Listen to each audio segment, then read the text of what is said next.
This is the summary of the Supreme Court's judgment in the appeal of Ecila Henderson against Dorset Healthcare University NHS Foundation Trust. The background to the appeal.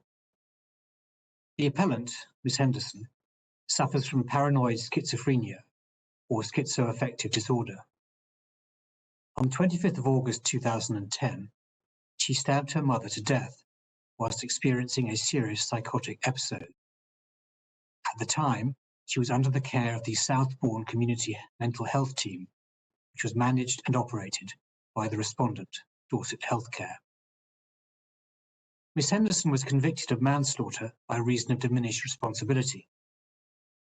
In her criminal trial, the judge said that there was no suggestion that Ms. Henderson should be seen as bearing a significant degree of responsibility for what she had done. The judge sentenced Ms. Henderson to a hospital order and an unlimited restriction order under sections 37 and 41 of the Mental Health Act 1983. Ms. Henderson brought a negligence claim against Dorset Healthcare, seeking damages for personal injury and other loss and damage. Dorset Healthcare admitted liability for its negligent failure to return Ms. Henderson to hospital when her psychiatric condition deteriorated. The appeal concerns whether Ms. Henderson's claim is barred for illegality because the damages she claims result from a sentence imposed on her by the criminal court and/or her own criminal act of manslaughter. The courts below held that it was so barred and that they were bound so to conclude by the House of Lords decision in Grey and Thames Trains Limited. In its judgment, the Supreme Court unanimously dismisses Ms. Henderson's appeal. The reasons for the judgment. The principal issues which arise on the appeal are 1, whether Grey can be distinguished, and 2, if not, whether the court should depart from Grey in the light of the more recent Supreme Court decision concerning illegality in Patel and Mertzer. In relation to issue 1, the court rejects Ms. Henderson's argument and finds that Grey cannot be distinguished.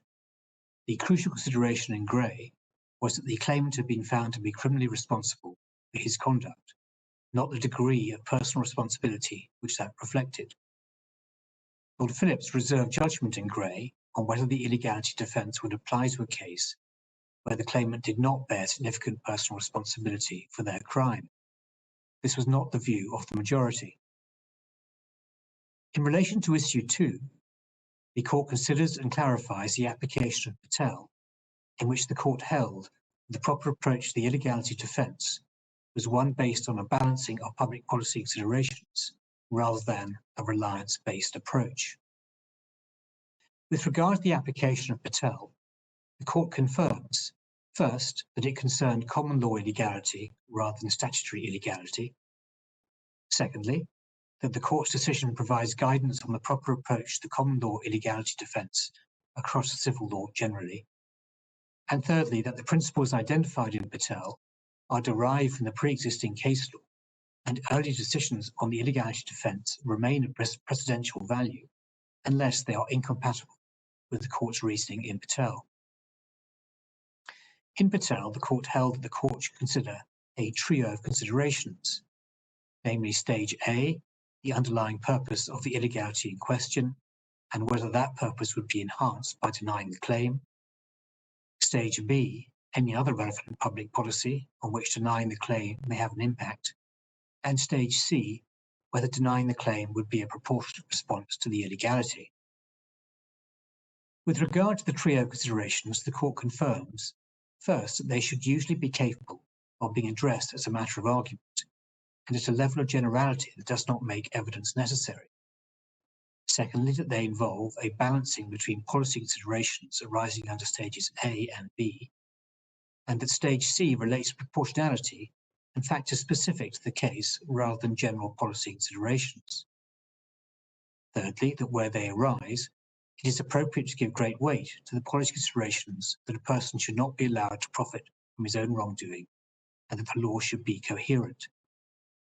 Fourthly, that where the policy considerations come down firmly against denial of the claim, it will not be necessary to consider stage C and proportionality.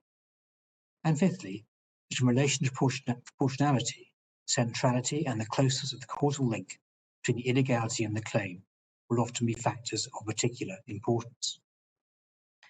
There are three grounds upon which Miss Henderson contends that the court should depart from Gray. The first is that the reasoning in Gray is incompatible with the approach to illegality adopted by the Supreme Court in Patel. The court finds, however, the essential reasoning in Gray is consistent with Patel.